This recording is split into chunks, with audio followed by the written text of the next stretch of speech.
নমস্কার বন্ধুরা, এনলাইটেন্ডে তোমাদের স্বাগত। আজ আমরা আলোচনা করতে চলেছি ইন্ডিয়ান কনস্টিটিউশনের পার্টস এবং শিডিউল নিয়ে। আসলে আজ আমরা কোনো এমসিকিউ বা ডিটেলস আলোচনায় যাচ্ছি না। পার্টস অ্যান্ড শিডিউলসের ওপর জাস্ট হালকা একটু আলোচনা বা শিডিউলসগুলো মনে রাখার একটা ট্রিক মতো আলোচনা আমরা এখানে করব। সেই সাথে পার্টস নিয়ে একটা কনফিউশন থেকে যায়, তো সেইটাই আমরা ডিসকাস করব এই ক্লাসে। তো আশা করছি ভিডিওটা তোমাদের ভালো লাগবে এবং ভিডিওটা শেষ অবধি দেখবে। যদি ভালো লাগে অবভিয়াসলি লাইক করবে, নিজেদের বন্ধুদের মধ্যে শেয়ারও করবে। এখন আমরা শুরু করছি ভিডিওটা ক্লাস, যেখানে আমরা জানি 26শে জানুয়ারি 1950 সালে আমাদের সংবিধান কার্যকরী হয়। তো সেই সময় আমাদের আর্টিকেল ছিল 395টি, 22টি পার্ট এবং সাথে 8টি শিডিউল। পরবর্তীকালে অ্যামেন্ডমেন্টের মাধ্যমে, একের পর এক অ্যামেন্ডমেন্টের মাধ্যমে পার্টের মধ্যেও চেঞ্জ আসে, সেই সঙ্গে আর্টিকেল, শিডিউল সব কিছুই পাল্টাতে থাকে। তো প্রথম যে শিডিউল পাল্টেছিল সেটা ছিল ফার্স্ট অ্যামেন্ডমেন্ট 1951-এ। সেখানে 8টা থেকে 9টা হলো। তারপর 52 অ্যামেন্ডমেন্ট 1985-এ হলো, 10 শিডিউল 8টা থেকে 10টা হলো। তারপর 1992-তে এক লাফে আরও দুটো বেড়ে গেল, 11th and 12th schedule. So এইভাবে শিডিউল সংখ্যা বাড়তে থেকেছে। তো শিডিউল সম্পর্কে যদি আমরা বলি, শিডিউলস হচ্ছে একটি এক্সট্রা পার্ট, কনস্টিটিউশনের একটা এক্সট্রা পার্ট। আমরা যখন কোনো বইয়ে যখন কোনো পয়েন্ট পড়ি, কোনো কিছু পড়ছি, টপিক পড়ছি, টপিকের পাশে কোথাও একটা স্টার মার্ক থাকলো, স্টার মার্ক বা হ্যাশট্যাগ মার্ক থাকলো, এবং আমরা দেখি ওই হ্যাশট্যাগ মার্ক সম্পর্কে হয়তো বইয়ের কোনো কর্নারে বা বইয়ের নিচে আরও ডিটেলসে বলা থাকে। তো শিডিউলসের কাজই সেইটা। শিডিউলসের কনস্টিটিউশনে ওই কিছু বিশেষ বিশেষ জিনিসগুলো নিয়ে আরও ডিটেলসে বলা হয়েছে, স্পেসিফিক সেই জিনিসটা নিয়ে আরও ডিটেলসে বলা হয়েছে শিডিউলসে। যদি আমাদের এই জিনিসগুলো যদি আগেই যদি কনস্টিটিউশনে ভরা থাকতো, তাহলে সেখানে কনস্টিটিউশন আরও বড় বা লেন্থি হয়ে যেত। তো জাস্ট এই জিনিসটি কনস্টিটিউশনকে বাঁচানোর জন্য শিডিউলস বলে আলাদা একটি জিনিস বানানো হয়, তো যার কাজ শুধুমাত্র সেই স্পেসিফিক জিনিসটাকে আরও ডিটেলসে ডেসক্রাইব করা। সো আমরা যদি শিডিউলগুলো সম্পর্কে পড়ে নিই, 8টা শিডিউলস তো আছেই। 9th শিডিউলস ছিল ফার্স্ট অ্যামেন্ডমেন্ট, যেটা ছিল ল্যান্ড রিফর্ম বা জমিনদারি সিস্টেম নিয়ে। সেটা আমরা পরবর্তীকালে শিডিউলস নিয়ে যখন প্রত্যেকটা আলাদা আলাদা শিডিউলসে আসবো তখন পড়বো। তো বর্তমানে আমাদের যে সংখ্যাটা দাঁড়াচ্ছে 448 আর্টিকেল, 25টি পার্ট এবং 12টা শিডিউল, এবং এইগুলো বানাতে গিয়ে টোটাল 104টি অ্যামেন্ডমেন্ট করতে হয়েছে লাস্ট 25 জানুয়ারি 2020 অবধি। তো আমরা প্রথমে শুরু করছি পার্ট দিয়ে। পার্টসে যদি আমরা বইয়ে দেখি, আমরা বর্তমানে 25টা পার্টসের কথা বললেও পার্টসের সংখ্যা কিন্তু বইয়ে এইখানে লেখাতে আমরা সেই 22টাই পাবো।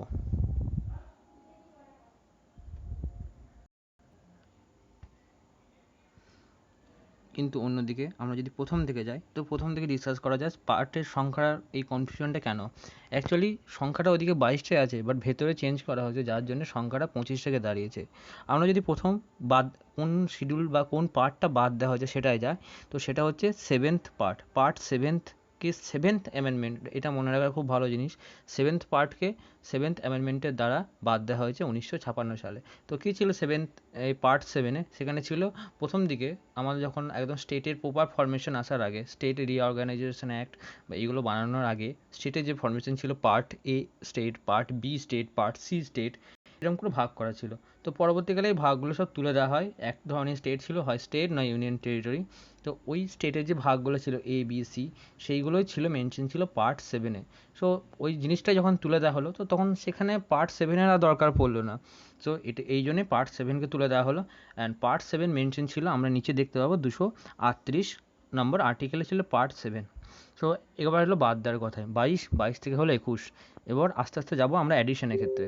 প্রথম যেটা আসছে এডিশন 4A, মানে 4-এর পর 4-এর মধ্যে একটু চেঞ্জ করা হয়েছিল, দিয়ে নতুন একটা ধারা পার্ট শুরু করা হচ্ছে 4A, অ্যামেন্ডমেন্টের মাধ্যমে অ্যাড করা হয়েছিল বলে এ। সো 4A-তে যে কী ছিল সেটা ছিল ফান্ডামেন্টাল ডিউটিস। সো 21 থেকে হয়ে গেল আমাদের 22। ফান্ডামেন্টাল ডিউটিস 1976-এ 42 অ্যামেন্ডমেন্টের মাধ্যমে অ্যাড করা হয়েছিল। তো 21 থেকে এগেন হয়ে গেল 22। এরপরে আসছি আমরা আরও 9A এবং 9B-তে। ডান দিকে উপরে যেটা আমরা দেখতে পাই, the municipalities and the cooperative societies. তো তারপরে আমরা দেখতে পাই 22 ছিল, 22 থেকে 23 অ্যান্ড 24। তারপর আসছি ট্রাইব্যুনাল 14A, অ্যান্ড এইভাবে হয়ে গেল 25টি পার্ট। ট্রাইব্যুনালের কেসটা কি? ট্রাইব্যুনাল হচ্ছে একটি স্পেসিফিক জুডিশিয়াল বডি, মানে একমাত্র একটা স্পেসিফিক একটা কাজই করবে। কোর্টে আমরা বিভিন্ন রকম জিনিস নিয়ে যেতে পারি, আমরা জমি সংক্রান্ত পার্সোনাল খুন মার্ডার যে কোনো রকম জিনিস নিয়ে যেতে পারি। বাট ট্রাইব্যুনাল যখন হয় সেখানে ট্রাইব্যুনাল একটা স্পেসিফিক জিনিস দেখবে। গ্রিন ট্রাইব্যুনাল অনলি পরিবেশ সংক্রান্ত দেখবে। ওয়াটার ট্রাইব্যুনাল হলে সে শুধুমাত্র ওয়াটার ডিসপিউট দেখবে। তো এটাই ছিল ওয়াটার ট্রাইব্যুনালের কনসেপ্ট। এই ট্রাইব্যুনালও একটি জুডিশিয়ারি বডি যে কোর্টের মতনই কাজ করবে এবং রায় দেবে। একদম নিচে নোট করা আছে, তো নোটে কিছু পয়েন্ট আছে, সেগুলো আবার দেখতে পারো। সেখানে ক্লিয়ারলি মেনশন আছে যে কোনটা কোথায় বাদ গেছে এবং কোনটা কোথায় অ্যাড হয়েছে। তো এটা ছিল পার্টসের কথা। এখন আসছি আমরা শিডিউলসের কথা। শিডিউল জিনিসটা কি সেটা সম্পর্কে আমরা আগেই বলেছি। কিছু কিছু পার্ট, একটা জায়গা যেখানে এক্সট্রা মানে ডিটেলসে ডিসকাশন করা হয়েছে বিভিন্ন জায়গা নিয়ে। তো এইটা হচ্ছে একটা পুরনো ট্রিক, খুবই পপুলার একটা trick, tips of old PM. এটা পরপর মনে রাখাটা খুবই দরকার, কারণ জাস্ট টপিক দিয়ে দেবে এবং জিজ্ঞাসা করে এটা কোন শিডিউলসে আন্ডারে, 5th শিডিউল, 7th শিডিউল, অনেক সময় এটা গোলায় এটা 7th না 8, এটা 11th না 10th। তো সেই কনফিউশন দূর করতে এই জিনিসটা খুবই effective, tears of old PM. তো একবার জাস্ট তোমরা নিজেরা পড়ে নাও এবং এখন আমরা আসছি প্রত্যেকটা word by word মিনিংয়ে। Tears, territories, E ইমলিউমেন্টস, A affirmation, R Rajya Sabha, S schedule areas O other schedule area, F federal structure, O official language, L land reform, D defection, P panchayat, M municipalities. এখন আমরা যদি এগুলো আস্তে আস্তে, এটা তো জাস্ট এইটা trick, যদি আস্তে আস্তে ব্যাপারটা শিডিউলসটা একটু ভেঙে নিই। ব্যাপারটা আসছে প্রথম আসছে টেরিটরিজ নিয়ে, যেখানে আমরা ফার্স্ট শিডিউলে পাই। তো আমরা যদি নর্মাল কোনো ব্যক্তি জব করতে যাচ্ছে বা কাজের জন্য যাচ্ছে এরকম সেন্স যদি ধরি, আমরা যখন জব করতে যাই প্রথম আমরা দেখি কোথায় জব করতে যাচ্ছি, কোন জায়গায়, কোন এরিয়ায়। সাপোজ আমরা কলকাতায় জব করতে যাচ্ছি, তো প্রথমে আমাদের টার্গেট হচ্ছে ঠিক আছে আমরা কলকাতায় যাচ্ছি একটা জবের জন্য। সো আমরা কলকাতায় গেলাম একটা জবের জন্য। দেন আমরা যে জবটা ঠিক করছি একটা স্যালারি খুঁজছি, যে আমরা যখন জবটা করতে যাচ্ছি আমাদেরকে বলা হচ্ছে তোমাকে একটা 30, 40 বা 50,000 স্যালারি দেওয়া হবে বা 20,000 স্যালারি দেওয়া হবে। সো কী হলো ব্যাপারটা, আমরা কলকাতা গেলাম এবং একটা সংস্থায় গেলাম, কোম্পানিতে গেলাম, কোম্পানি আমাদেরকে বললো তোমাকে এরকম স্যালারি দেওয়া হবে। তারপর ঠিক আছে আমি রাজি হয়ে গেলাম। আমি যখন রাজি হয়ে গেলাম তারপর ঠিক আছে আমি সাইন করতে গেলাম। সো এই সাইনটাই হচ্ছে ওথ অ্যান্ড অর অ্যাফিরমেশন। সো ওথের ক্ষেত্রে যেটা হয়, আমরা কোনো ধর্মগ্রন্থ কে ঈশ্বরের নামে শপথ নিই, আর অ্যাফিরমেশনের ক্ষেত্রে ঈশ্বর না, নিজের বিশ্বাস, নিজের প্রতি শপথ নেওয়া হয়। মানে অ্যাফিরমেশনে কোনো ধর্ম বা ঈশ্বরের নামে শপথ নেওয়া হয় না, যেটা ওথে কোনো ঈশ্বরের নামে শপথ নেওয়া হয়। তারপর আসছে রাজ্যসভা। রাজ্যসভা বলা হয়েছে, বাট এটাকে সিট হিসেবে ধরে না। তুমি একটা জায়গায় চুজ করলে, যেখানে আমি জব করতে যাবো কলকাতায়, কলকাতা কোম্পানি তোমাকে একটা স্যালারি দিল, তুমি স্যালারি শুনে তুমি রাজি হয়ে গেলে, সাইন করে দিলে। এবার কোম্পানি তোমাকে দেখালো তোমার ওই কর্নার সিটটা আছে বা তোমার এই কিউবিকেল আছে, এইটা হচ্ছে তোমার জায়গা। তো কোম্পানি তোমাকে তোমার সিটসটা দিয়ে দিল। এইটুকু হচ্ছে এই প্রথম চারটের কনসেপ্ট। এবার এস হচ্ছে শিডিউলস এরিয়া। শিডিউলস এরিয়া বলতে গেলে আমাদের রাজ্যের schedules area, schedule and schedule tribe area. তো তারপর কোম্পানি তোমাকে বলে দেবে তোমার কাজ হচ্ছে কোনগুলো, এই ফিল্ডে তুমি কাজ করবে। তো এটা হচ্ছে শিডিউলস এরিয়া ও আদার শিডিউলস এরিয়া। সো এরপরে কোম্পানি বলে দিচ্ছে ঠিক আছে তোমাকে তো এই কাজগুলো করতে হবে, বাট কিছু কিছু সেকশন আছে সেখানে কিন্তু তুমি নাক গলাবে না। সেই ঘরটা বা সেই সিটটা বা সেই কিউবিকেলটা ঠিক তোমার পরেই অবস্থিত, সেই লোকটা তোমার পরেই বাস করে, বাট তুমি কিন্তু তার ব্যাপারে নাক গলাবে না। তো সেই আদার শিডিউল এরিয়াগুলো কি, সেগুলো হচ্ছে এটিএম মানি। এটিএম মানি, এই যে ট্রিকটা আছে এটাও মনে রাখা খুব better. ATM Arunachal Pradesh, T for Tripura, M for Mizoram, M for Mizoram আর এম ফর মণিপুর। তো এই কটা যে স্টেটটা আছে এটা কিন্তু আদার শিডিউল ট্রাইব শিডিউল এরিয়ার বাইরে। তো কোম্পানি তোমাকে বলে দিচ্ছে এইগুলো কিন্তু নজর দেবে না, এইগুলো তোমার এরিয়ার বাইরে। তো এই গল্পটা এইটুকুই, বাকি আমি আর ফার্দার এগোচ্ছি না। বাকি এটা জাস্ট আমার নিজের বানানোটা স্টোরি। তো এইভাবেই তুমি কলকাতা যাচ্ছ জব করতে, তারপর সেখানে তোমাকে একটা স্যালারি দেওয়া হচ্ছে, স্যালারি দেওয়ার পর তুমি রাজি হচ্ছ, সাইন করে নিচ্ছ। সাইন করার পর কোম্পানি তোমাকে তোমার সিট দেখিয়ে দিচ্ছে। সিট দেখানোর পরে তোমাকে তোমার কাজ ভাগ করে দিচ্ছে যে তুমি এই কাজগুলো করবে। সেই সাথে আবার এটাও বলে দিচ্ছে এই কাজগুলো তুমি করবে না বা এখানে কিন্তু তুমি যাবে না, এটা অন্যজনের এরিয়া। এইটা ছিল একদম আলাদা শিডিউল।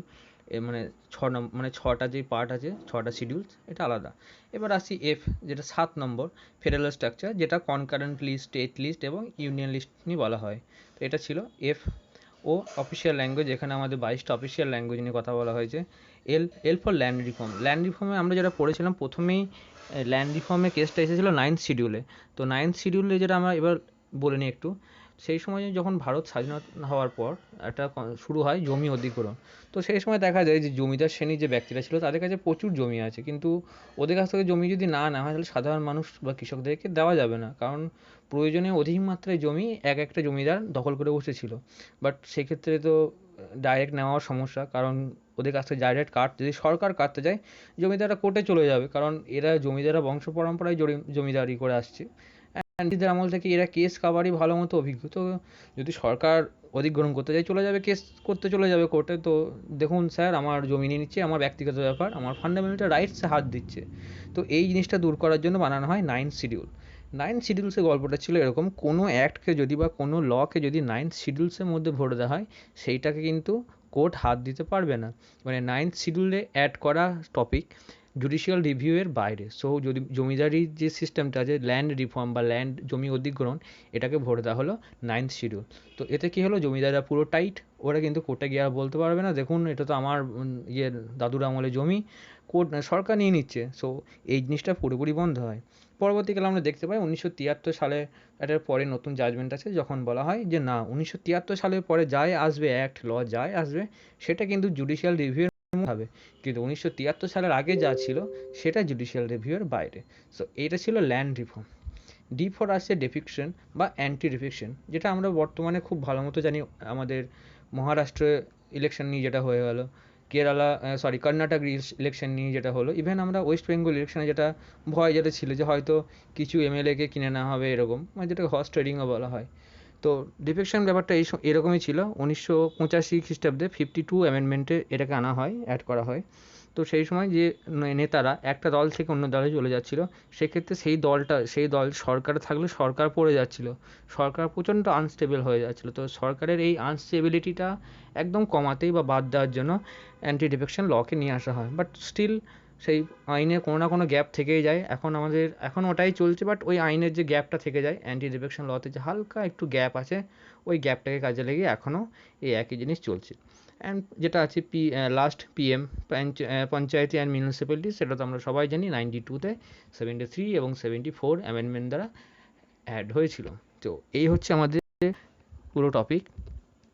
এখানে আমরা শিডিউলগুলো নিয়ে হালকা মেনশন করা যায়। অ্যাকচুয়ালি আমরা শিডিউলের ডিটেলসে যাচ্ছি না, সেটা তোমরা পেয়ে যাবে। আমরা জাস্ট কয়েকটা ট্রিক বা এই সিস্টেম যেখানে শিডিউলসগুলো কী এবং শিডিউলসগুলোকে কীভাবে মনে রাখা যেতে পারে সে আমরা মূলত এখানে ডিসকাস করলাম। তো এই হচ্ছে শিডিউলস। তোমরা ভিডিওটা একবার দেখে নিতে পারো, বা যে কোনো তোমাদের সোর্স থেকে এটা পেয়ে যাবে, সেখানে একবার পড়ে নিতে পারো। বাট পড়ে নেওয়ার পরেও মেন কিন্তু ওই টিয়ার্স অফ ওল্ড পিএম, যেটা সিকোয়েন্স অনুসারে তোমাদের মনে রাখতে হেল্প করবে। তো এই ছিল আজকেই এইটুকুই ভিডিওটা। আশা করছি ভালো লাগবে। চেষ্টা করলাম আজকে একটু এমসিকিউ বাইরে গিয়ে একটু অন্য টপিকে, মাঝে মাঝে চেষ্টা করব এরকম কিছু এমসিকিউ ছাড়াও এরকম কিছু টপিক নিয়ে আসার মতো। তো ভিডিওটা কেমন লাগলো জানিও। যদি আরও কোনো রকম স্পেসিফিক টপিক বেসিস ভিডিও চাও জানিও, চেষ্টা করব সেটাকে আনার এবং আরও বেটার ফর্মে তোমাদের কাছে নিয়ে আসার। যদি ভিডিওটা এতক্ষণ দেখে থাকো, লাইক করতে ভুলো না। সাবস্ক্রিপশন খুবই দরকার, কারণ আমি চেষ্টা করব আমি সমস্ত টপিকের উপর কভার করতে, বিভিন্ন টপিক কভার করতে। তো সেক্ষেত্রে সাবস্ক্রাইব করে রাখলে কিন্তু তোমরা এটা নোটিফিকেশান পেয়ে যাবে খুবই ইজিলি। অ্যান্ড যদি ভিডিওটা মনে হয় সত্যিই আমি এফোর্ট দিচ্ছি এবং তোমাদের ক্ষেত্রে এটা কার্যকরী হচ্ছে, তো নিজের বন্ধুদের সাথেও শেয়ার করো। অ্যান্ড অবভিয়াসলি আমি একটা জিনিস বারবারই বলি যে ভিডিওটা একের বেশিবার দেখতে, কারণ সেটা তোমাদের মেমোরাইজিংয়ের ক্ষেত্রে হেল্প করবে। সো এই ভিডিওটা তোমরা যদি এখন দেখে থাকো, এরপরে আর একবার একটু স্পিড বাড়িয়ে দেখে নাও, সেক্ষেত্রে সেটা তোমাদেরই সুবিধা হবে। তো আজকে এইটুকুই। অনেক ধন্যবাদ দেখার জন্য, এবং তোমাদের কোনো মতামত থাকলে নিশ্চয়ই জানাবে। ধন্যবাদ।